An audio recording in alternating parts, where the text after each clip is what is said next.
I came to the conclusion that far from being an effeminate plaster saint, all sweetness and light, as some of his admirers have conceived him, he was, in truth, red-blooded and intensely masculine.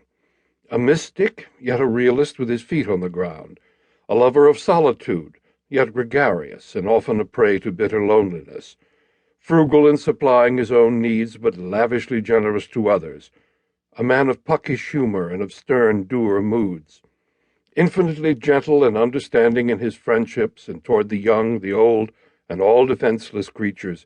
He was blazingly intolerant of bigotry and every form of social callousness.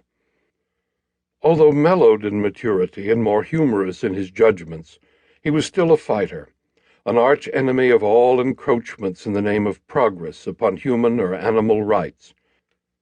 Bailey Millard, the journalist who knew him in his late years, said he was wild as a Modoc and as unafraid, and as hard to tackle as a grizzly. As he grew beyond the narrow Scottish environs of his boyhood, all humanity became his clan, and his beliefs were as unfettered by institutions as the wilderness he loved. Deeply impregnated with that germ of democracy that brought millions of immigrants to America in the 19th century, he went out from the University of Wisconsin a pioneer in a new way of life.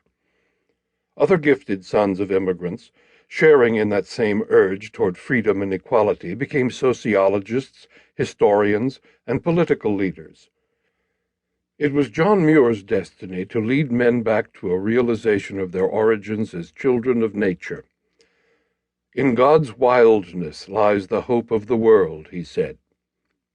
He dared to dream of a day and to work for it when our government would cherish this wildness as a perpetual heritage of raw resources for all the people, and a source of healing for body and spirit, and of faculties fostered into fulfillment by intimate communion with the Great Mother. Muir, learning his economics from nature, found cooperation to be the universal law. "Everything is hitched to everything else," he declared, "each for all and all for each." Man alone had become an alien, predatory element, bringing about unbalance in nature by his ruthless exploitation of the wilderness, just as in his boasted civilization, organized on the competitive survival of the strongest basis, he had brought unbalance in the form of wars, revolutions, and widespread human misery.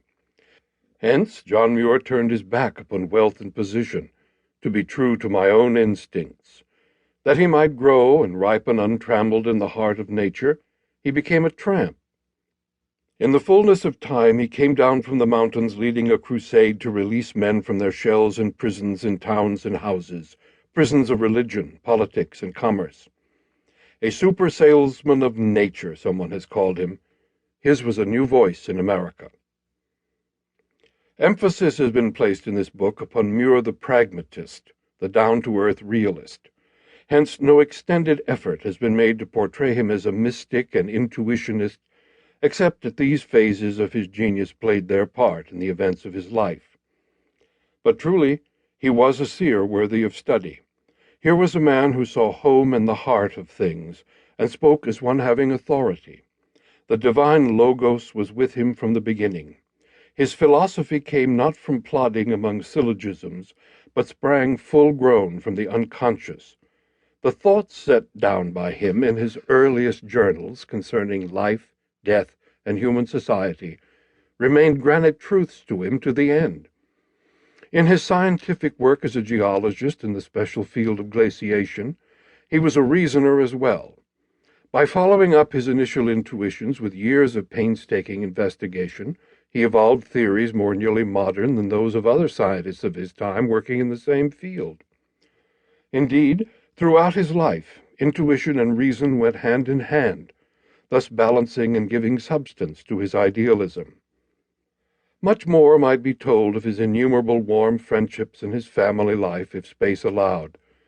Because the latter has been a subject of misrepresentation, however, I have made a special effort to reveal him as a husband and father.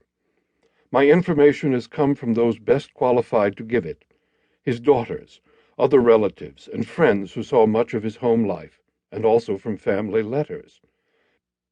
It all adds up to a consistent testimony. I have had no desire to